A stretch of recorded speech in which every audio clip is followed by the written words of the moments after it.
again, Basstravaganzers. In this episode, we're going to visit Mushalot Lake, where I've never wet a line before. I want to continue on and finish my Tale of Two Rivers series, and this is kind of a side trip. It's a similar lake with similar issues regarding habitat damage in its tributaries due to clear-cut logging. And for your information, I did not develop a set of gills, and I'm not underwater. I'm experimenting with that fancy green screen technology like the weather people use. These are actually sockeye from Kennedy Lake.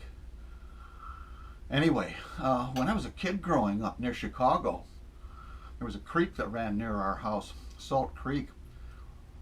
But it was so polluted that as kids, not only were we not allowed to fish in it, we weren't even allowed to touch the water because it was so toxic. Back then, the Gold River was one of the most famous steelhead rivers in the world. I read about it when I was a kid in books written by Roderick Haig Brown. That was back in the 1950s, just before they invented the pyramids. It was stories about the gold and other wild BC fisheries that were the inspiration for me to move to Van Isle in the first place. How ironic that after decades of pollution control regulation, the waters of Salt Creek are much cleaner now, and there are community organizations actually trying to restore wild native fish to that beleaguered watershed. But meanwhile, the Gold River has been trashed, and I'm not allowed to fish in the upper Gold River anymore because the wild fish there are going extinct. And there may be better salmon fishing nowadays right off the city in front of Chicago in Lake Michigan than there is in the Pacific Ocean off of Gold River. How times change. The Gold River flows south into Mushalot Inlet on the west coast of Vancouver Island. About halfway up from the ocean, it splits into its two main tributaries, the Upper Gold River and the Mushalot. The Upper Gold is closed to recreational fishing. The Mushalot River, which runs through Mushalot Lake, is where I'm going. I came up here in June to look around, but I didn't try fishing then. Now I'm back with the mighty bullship. Before I even get near the lake, you can see some of the reasons for the collapse of the fishery here. The ancient cedar forest that once shrouded the mountains was clear-cut during the end of the past century, and now the young second-growth forest is getting clear-cut again. The old forest contained a staggering amount of dead and rotting wood, which acted like a sponge that soaked up water during the rainy season and leaked it out into the soil during the heat of summer.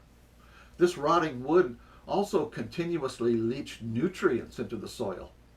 You can see that nowadays the loggers drag all the branches and treetops into piles and then light them on fire and burn them. Well, if this doesn't show you the insanity of modern corporate clear-cut logging on Vancouver Island, I don't know what will. Cut the entire mountainside down, and then everything that you can't immediately make money off of, you heap into big piles and you burn it. Look at the carbon. This stuff, that carbon should be in the ground, soaking up water, providing nutrients. Not on Vancouver Island. It goes up in smoke. And carbon dioxide. More carbon dioxide. We need more carbon dioxide. Let's burn the whole mountainside down and make more carbon dioxide in the atmosphere. It's not hot enough. We need to make it hotter. Corporate profits demand hotter, hotter, hotter. Burn it, burn it, burn it. A lot of people in the world that would love to have access to a pile of wood like that. Look at these huge piles of wood scattered around the new clear cuts. Here I am walking into a couple piles to give you an idea of scale. Some of these piles are huge, and the areas between them are almost bare dirt that bakes in the summer sun. This is the fertilizer for the next crop of trees and the sponge that would have leaked water into streams during a drought. Removing this biomass from the hillside doesn't just reduce the amount of fertilizer in the soil, it also depletes the productivity of the streams that drain that soil. These nutrients are what feeds the algae and the plankton in the streams that feed the bugs, that feed the young fish. So streams flowing through watersheds that get clear-cut over and over become less and less productive for salmon and trout. Removing all this organic matter is like removing a wet blanket from the land. The rain runs off into the streams much faster, so there are more floods in winter and more droughts and dried up streams in summer. Even under a dense canopy of second growth trees, there's less water in the fish streams when they need it most. And they cut these tree plantations at such a young age now that there's always a large percentage of the landscape that is barren and baking in the sun. The original landscape here was covered by a towering canopy of old growth trees, giant trees, so the sun never reached the soil.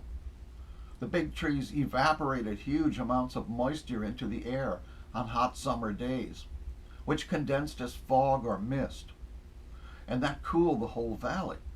Now there are huge clear cuts baking in the sun and less moisture in the air, so this type of logging actually changes the local climate.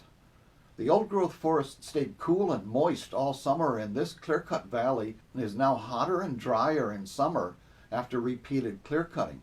So to sum up my rant, this kind of logging strips the forest and streams of nutrients, it shrivels the streams that run through it, and it promotes changes towards a hotter, drier local climate. Viva global warming!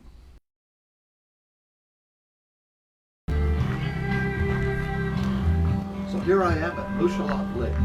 The CD player in the Volvo Hotel is serenading the loons out on the water.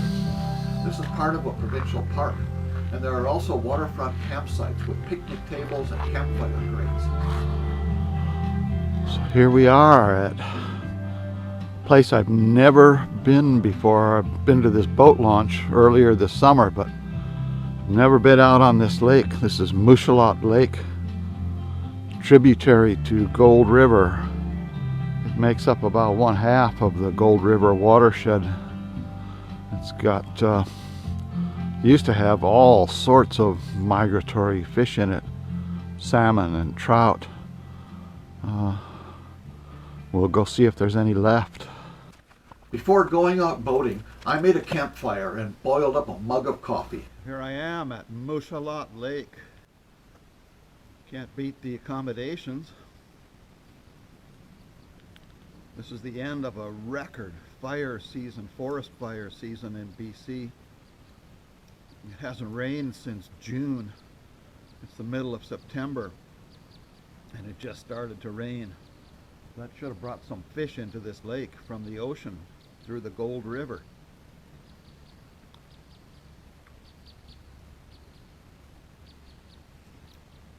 Vijazi, but Vijazi. So here I am at Mushalot Lake. Finally got set up to go out prospecting. It's always fun when I come to a lake that I've never been on before in my life. If you're going to a new lake in this part of the world, the best place to fish just about always where the river comes in and where the river goes out. In this case, this lake has 2 rivers coming in, so we'll go check it out. This is the outlet down here. Goes into Mushalot River. Here's the campground. This is all provincial campsite right there. Free at this time of year.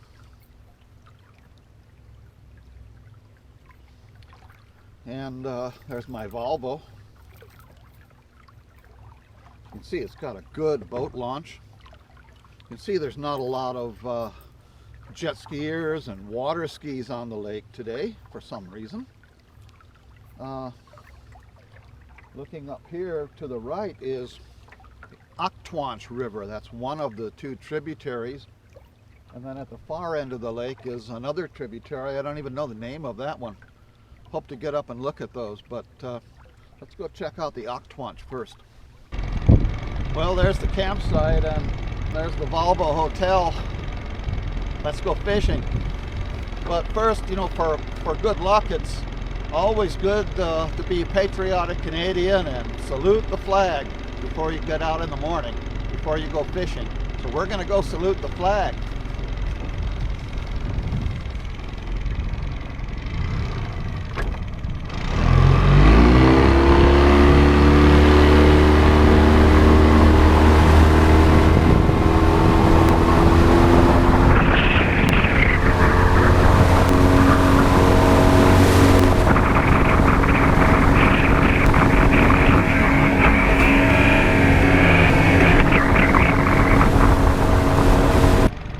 See the kind of trees that grow around here.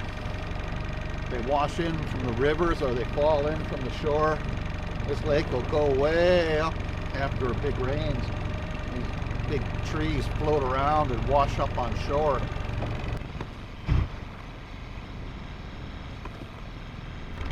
This is a big red cedar drift log.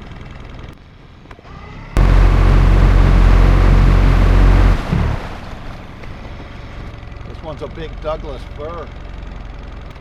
Great big Douglas fir. Lots of deadheads in these wild West Coast lakes. This is a patriotic deadhead.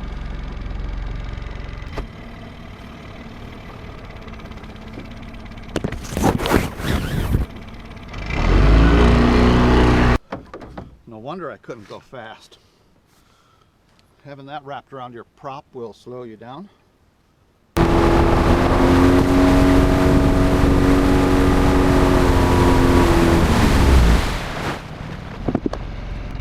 I'm guessing these are rearing pens for salmon enhancement. In the spring they'll maybe bring some little fish from the hatchery and rear them in here, feed them for a while, then let them go. I don't know.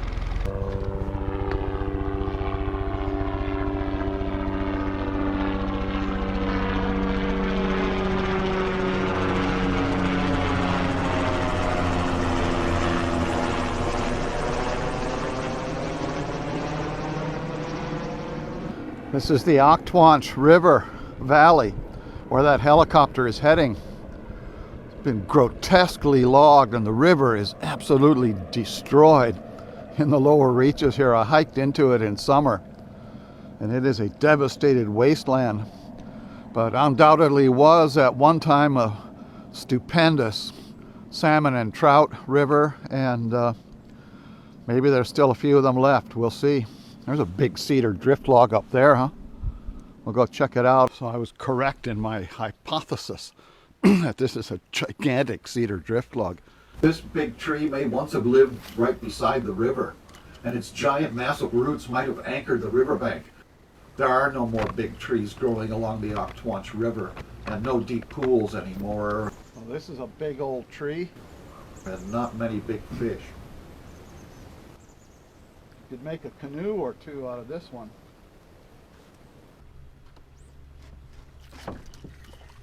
I caught a little one. I'm fishing with a homemade spinner that has a big flashy blade and a tiny barbless hook. Watch the hook fall right out of the fish's mouth as soon as there's no tension on the line. This is the ultimate in catch and release. Okay, won't go fishless. Look at that single barbless falls right out once you go in the net. It's my little teeny hook, single barbless. That's a cutthroat. So if that was a spinner with a great big hook on it, it's a good chance that hook, instead of coming through the lip like it probably did, I never saw where it was hooked because it flips out by itself. But instead of coming through the lip, it might have come right out through the eyeball, in which the case the fish's life would be ruined. That's why I like using these tiny little hooks. Put it on myself, file that barb right off there, and put the fish in the net. More often than not, as soon as you let slack on the line, the lure falls right out of the fish's mouth, like it did right there. Here's the mouth of the Oktwanch right up ahead here. I saw a school of big fish swirling, a few big swirls, so I Made a cycle troll through here and I just hooked a fish. It got off. Where there's one, there's more. That was hooked on a great big, it's a number 4 or 5 Meps, number 5 Meps, I believe it was. Big spinner blade. Those could have been steelhead for all I know. I might have just lost a steelhead. Whatever it was big enough to swallow that big spinner. Oh, there they are jumping right off the river mouth. Holy Toledo.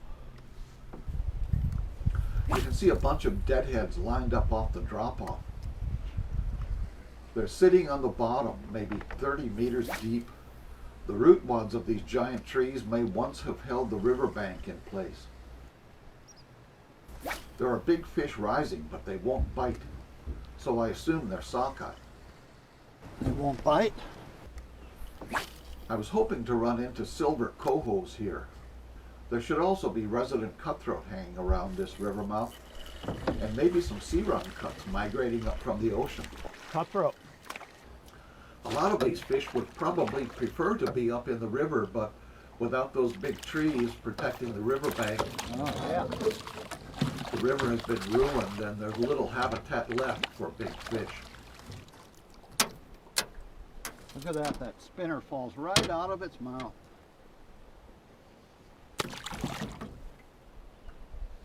There were schools of sockeye milling around the mouth of the river, but they wouldn't bite. So I went back to the campsite and cooked up some beaners and weens. Then I decided to head up to the top end of the lake. Jump in the boat and you can come along.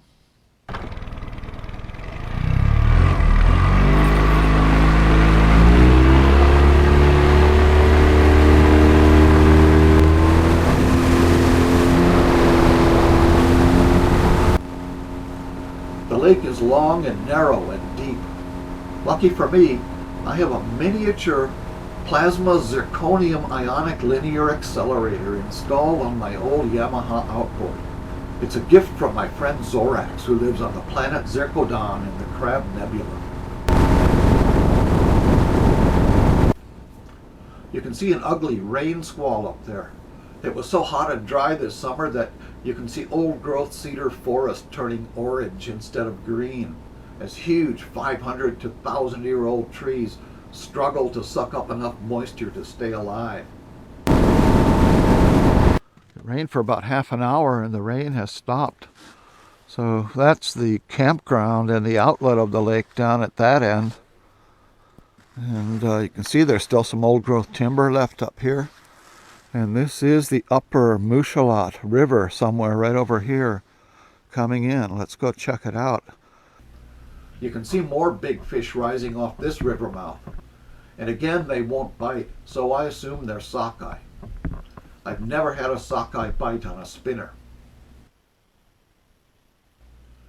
Well, one thing you can say about fishing here, it's not too crowded. Here's another nice little cutty. Sometimes the little hook will jam tight into the fish's mouth and it won't fall out on its own. That's when you pull out your needle nose pliers, grab the bent part of the hook, and give a little twist. And as the French say, voila! Always make sure to get your hands wet before you touch the fish. Well, I quickly rinse my hands, check my knot, and toss out another cast. Where there's one cutthroat, there are probably more.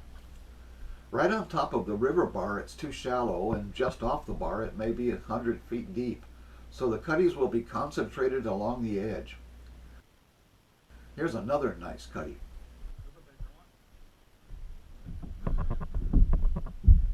Bad move by me to accidentally clang the fish against the side of the boat. This knocks the hook out, but bouncing against the side of a dry boat might have scraped a patch of slime off that fish. That's 10 demerit points for me. You can see sockeye salmon swirling in the distance. They're getting excited. This is what they've been waiting for. Cool water coming out of that river mouth that was dry all summer. It won't be long now before they're up there having a huge orgy. Recent research in the Koyi River weir has documented a big increase in sockeye mortality when they are trapped in the lake during summer. Here's another nice little cutthroat. This one is clearly a resident fish. It never goes down to the ocean.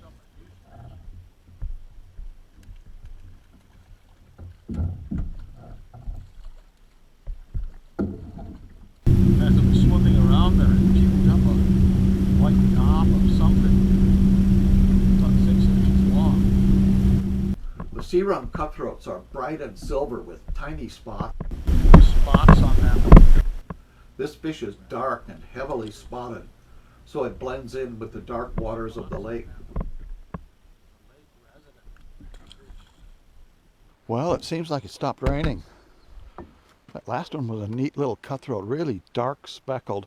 The sea runs are so bright and silvery, and these fish that live in the lake their whole lives are differently colored. So there's a big pod of sockeye.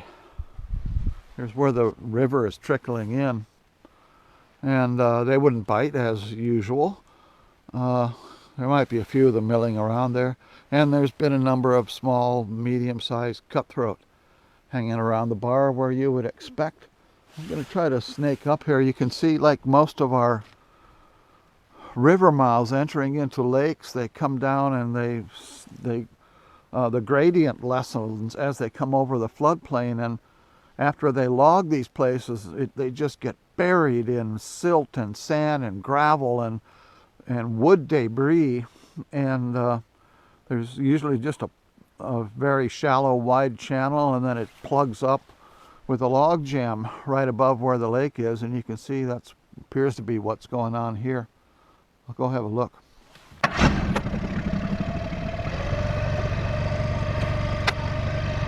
After a valley is clear-cut, there's a huge increase in sediment washing down the streams. Everything from silt and sand to huge boulders and enormous whole trees. This material tends to settle out in areas of lower gradient, especially where the streams enter lakes or enter the ocean. These areas used to be the most important salmon spawning grounds. You can see from the aerial photo that they didn't clear cut right up to the bank here like they did along the Oktwanch. But the channel is braided and there's lots of exposed dry gravel. That's a telltale sign of a river that's in trouble. These active channels are flushing huge loads of sediment into the lake every year, and the only thing holding them in place are the root wads of the old growth trees along the sides of the channel. So you can see what this beautiful river has become. These lower reaches of these tributary rivers should be the very best salmon spawning, rearing habitat in the whole river. And now after they're clear cut, the river gets filled in with gravel. This would all have been bone dry a few weeks ago, and then they get buried in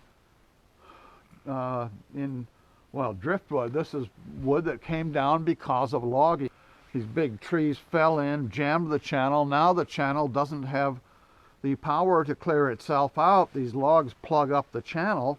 There's no flow. It can't clear the gravel out, and that's the basic story of rivers and logging on Vancouver Island.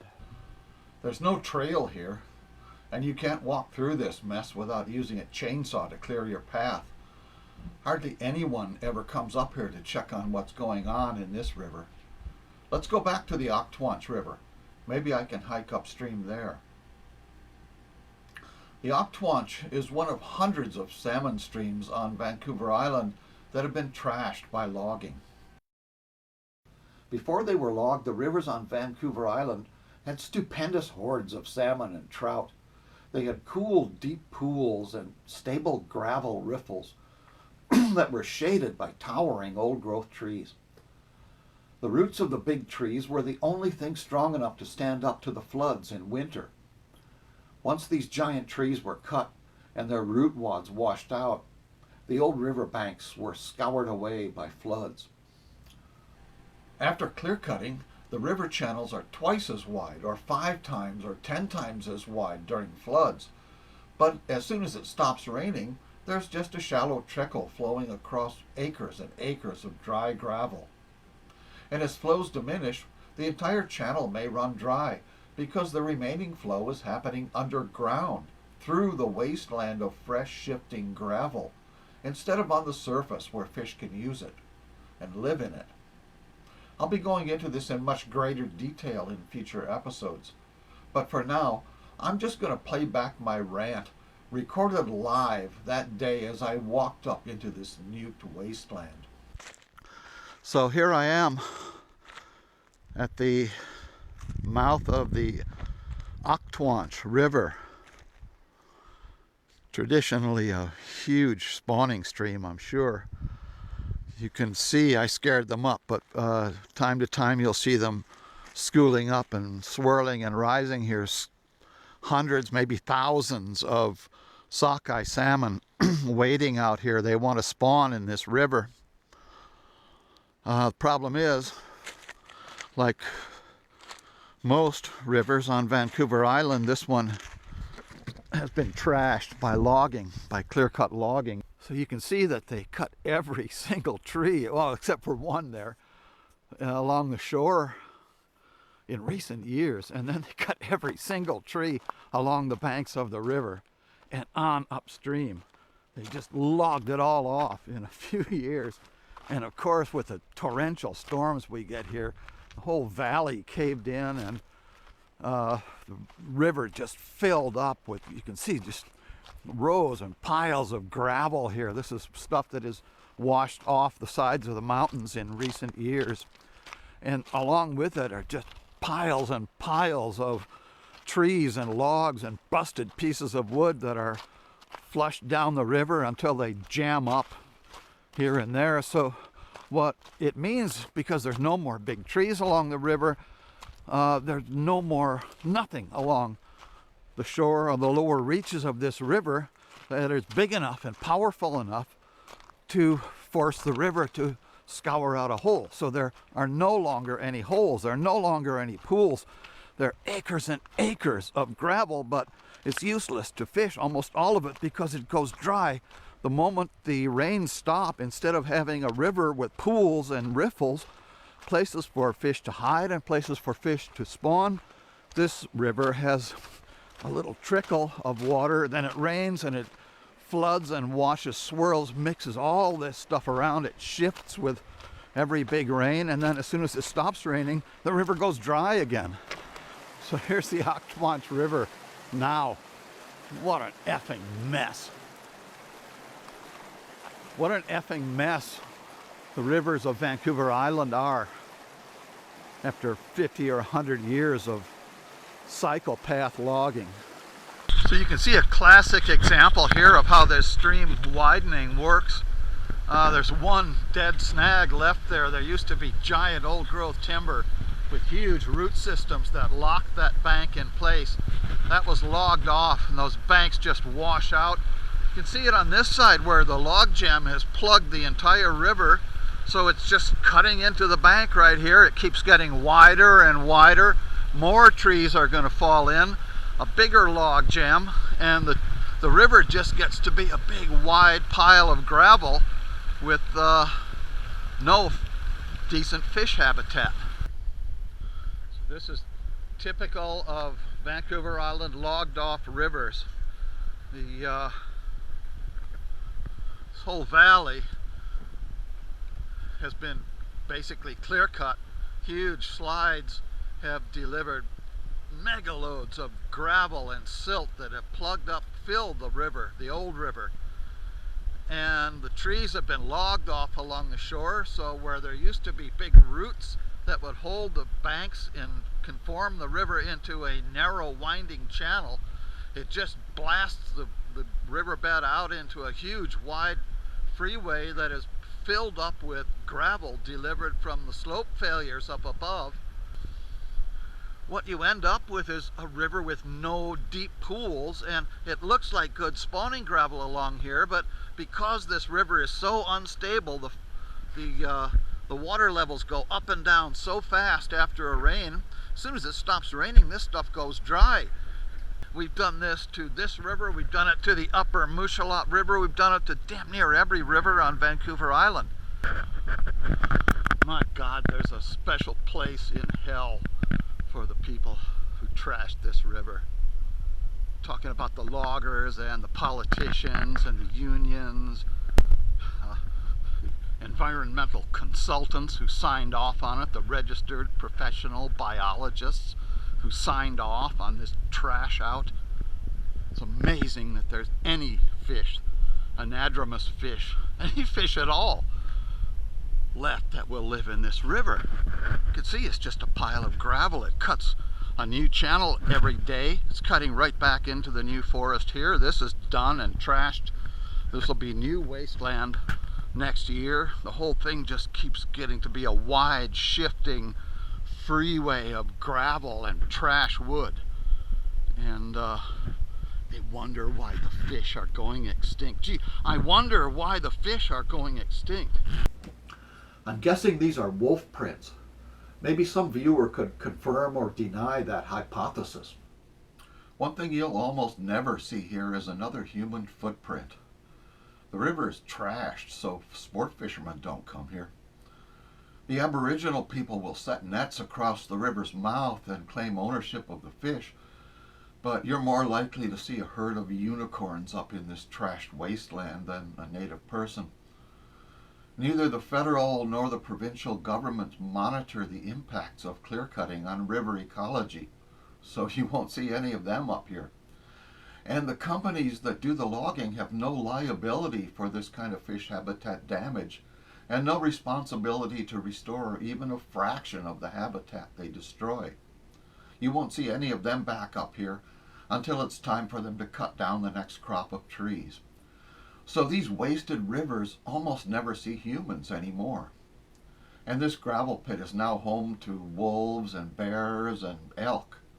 Speaking of which, it looks like a big elk has been pooping all over the gravel here. This is another rant from my first hike into the Oktwanch last June, when there was more flow down the river. Another view of a trashed river. This is a dry channel. Even now, when the river's running quite high, there's no water in this channel, and the river just keeps jumping back and forth, shifting every year. This gravel shifts around. There's little hope for fish in this part of the river. Here's what's left of the flowing channel. As soon as the water comes up, the channel is so wide it goes all the way over to those standing trees.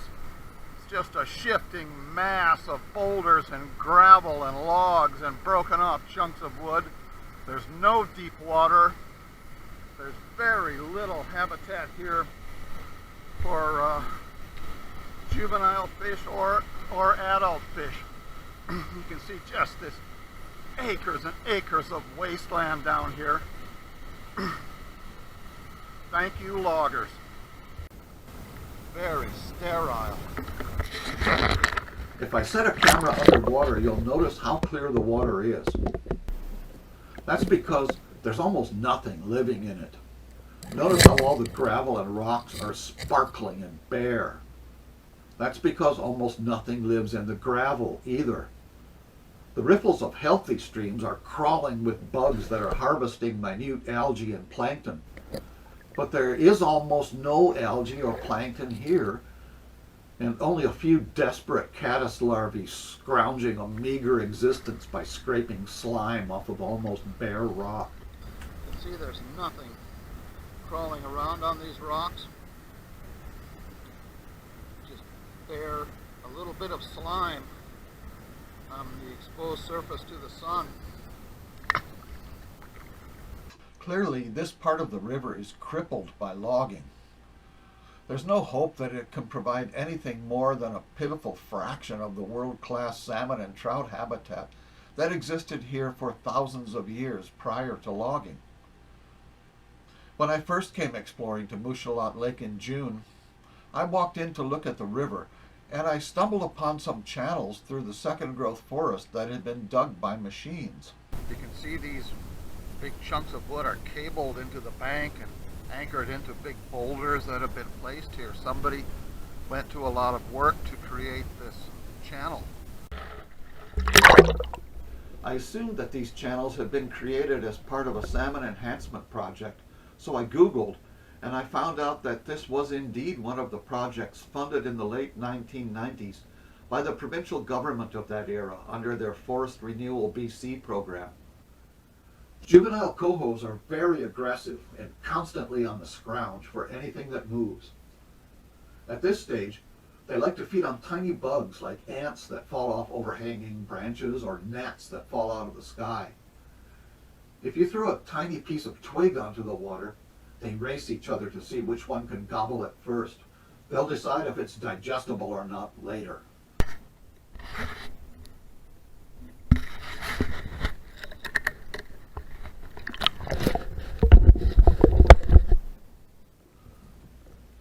But these remnant channels that were built 20 years ago are loaded with young cohos. You can see them scooting around here. Notice the bottom of this channel. It's stable. The gravel doesn't shift around every time it rains. And it's alive. There's live stuff living on the gravel and in between the grains and under the rocks. There's a little bit of algae and twigs and tree needles drifted down into the low spots. And there's even more going on beneath the rocks. Their bottom sides are crawling with juvenile mayflies and black flies and dragonflies. Also notice that this spot is swarming with young fish, young coho salmon, wild fish, the kind that are getting so rare, the kind that non-Aboriginal people are rarely allowed to harvest anymore. When the province nuked the fisheries restoration programs, they cut off funding for maintenance as well as new construction. Heck, they blew away the entire Ministry of Environment. So all the existing projects were abandoned. Nobody ever checked to see if they were working the way they were intended to. Now, it might seem that these government-subsidized channels are providing a boost to the fish stocks. But under the bizarre political scene here in BC, where tiny shifts in voting can result in bitter revenge in the real world, this might not be the case. After the political backstabbing is complete, these artificial channels may be killing wild fish, not saving them.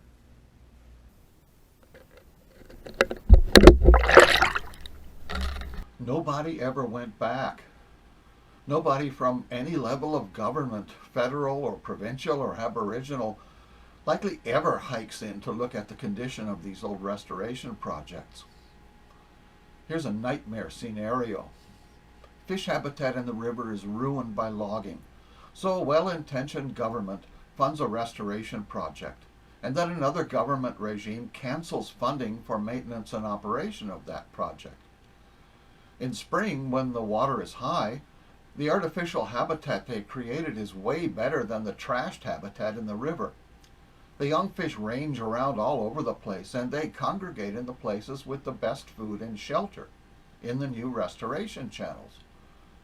But the whole river bottom is so nuked by logging that the river probably ran dry here last summer. And perhaps so did most or all of these old channels. The fish trapped in the river can escape to deeper water upstream or head down into the lake. But the best and the brightest of the young cohos are trapped in these channels as they run dry. And they can't get out.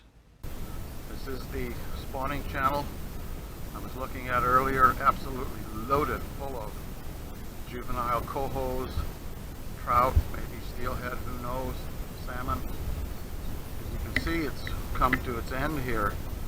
It's dried out at this bottom end. The river's over there, but the fish can't get out into the river. Nobody's been maintaining this channel, and it could be that it's going to dry up at the top end as well. It's only the start of June right now. We've got to go till the start of October. As water levels drop, there's a good chance this will lure all of these juvenile fish in here, and then as it goes dry, they're all going to die. Well, there's only one part of Mushalot Lake that we have not explored yet. There's a long, narrow channel that runs for about 1 kilometer from the open water of the lake to the first set of rapids where the lake flows out into the Mushalat River. So here we are looking up toward the top end of the lake. Campground is over on the right, just around the corner here, a kilometer or so. Coming like many of these coastal lakes. This lake has a big main body and then a shallow neck right where I'm anchored here. You can see as it gets shallow, these drifting deadheads hang up on the bottom. They're stuck up as the lake shallows out here. And it comes to a very shallow neck. You can even see current running through here. That looks like a good spot to fish, to me. And then it opens up and deepens out into a long outlet channel. And so many of the lakes on Vancouver Island have these narrow constricted necks at the main body and then a long outflow channel. And there'll be another shallows, and down at the end of that is Mushalat River, where we cannot go in this boat. I've been up and down this spot in the cyber world of Google Earth. Now it's time to go prospecting down this fishy looking alley with my homemade spinner, looking for huge fish with a tiny hook. There are big fish swirling from time to time, but they won't bite. And I can see big fish swimming around here and there. And they don't look like sockeye.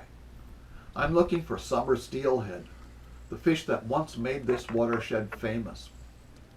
Or failing that, a pack of silver bright coho salmon fresh from the ocean.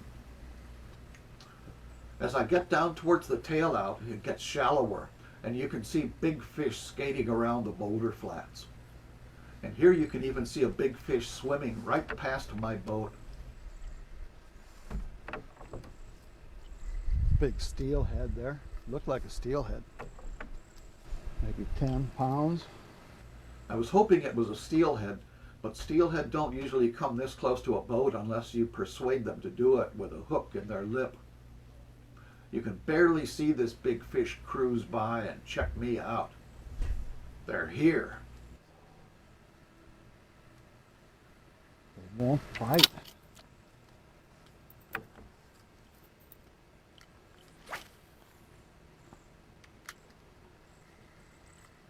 Oh, no, not a rise.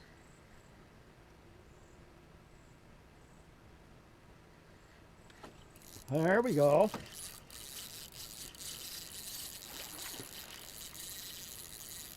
That's what we're here for. So far, so good. Now it's time to convince this wild fish to come in and pose for a brief guest appearance on the Basstravaganza. I love chasing big wild fish in clear, shallow water. Some people like to go 10 miles out into the ocean and troll 100 feet deep with heavy line and gear, but I'll take my ultralight rod and light mono line any day. It just takes a little longer to reel them in. This is a really nice fish. A shining ingot of chrome-plated silver, freshly arrived from the great North Pacific. Oh, that's a good fish there. But soon it's pretty clear that it's not a steelhead. Just wanted to make sure the camera was still running. Oh, what a dandy fish. I don't know if that's a coho or steelhead. Any chrome or steelhead that size would have been screaming off toward the horizon and probably leaping high into the sky.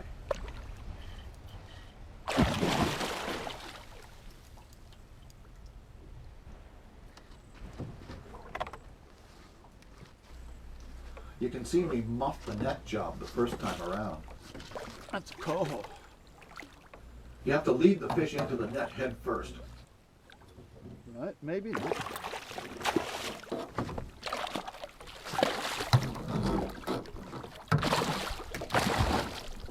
So I have to cycle the fish around again and lead it into the net. No spectacular aerobatics here. This fish is too fat to jump. That's a coho. This fish is strong but pretty docile. That's because it's a hen coho, absolutely plugged full of eggs. In the bag. That is one fat salmon. Oh, a little bit of weight. Oh, a little bit of weight. Shining so silver bright that you can almost burn out your retina just looking at it.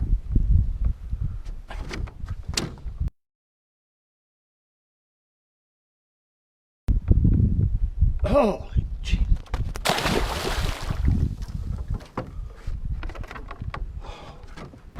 Yes, that's what we came for. Mushalot Lake. I'm pretty sure that was a coho. That was too fat to be a steelhead. Boy, what a dandy fish. Just a chromer coho. Woo! Well, that was my first trip out on Mushalot Lake. I didn't catch much, but I got a good perspective on what's going on there. It's hard to tell much about a fishery from only a few hours on the lake. There were lots of sockeye milling around in the lake. The lower reaches of the two tribs are devastated from logging.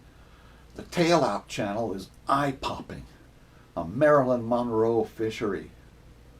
And there's some nice wild cutthroat in the lake and some cohos. And there absolutely must be a few metalheads left alive in this crippled watershed. But now it's time to me to return to my pet peeve. In episode 12, I posted part 1 of my Tale of Two Rivers series that compares fish habitat in logged versus unlogged rivers. The same kind of issues that are pushing wild fish towards the cliff of extinction here in the Oktwanch River are also impacting the fabulous N2 River. But I've done a lot more research on that watershed, so stay tuned for the next episode of the Basstravaganza.